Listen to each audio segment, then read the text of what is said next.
Paano mo masasabing Pilipino ka kung hindi ka marunong magsalita ng ating wika? Paano mo masasabing Pilipino ka kung ang tanging bukang bibig mo ay makapunta sa ibang bansa? Paano mo masasabing Pilipino ka kung tinalikuran mo na ang iyong inang bayan?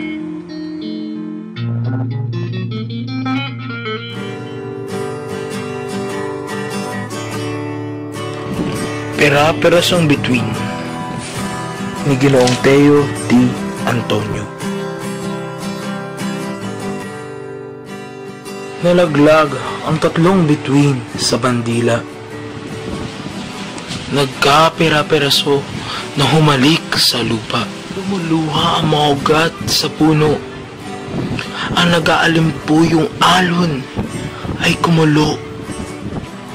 Kahit ang araw sa bandilay natastas, sumama sa mga bituin at nalibing ang liwanag.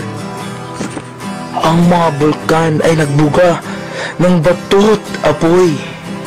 Buong kapaligiray, walang hanggan ang panaghoy. Naghihimagsik ang puso ng bundok.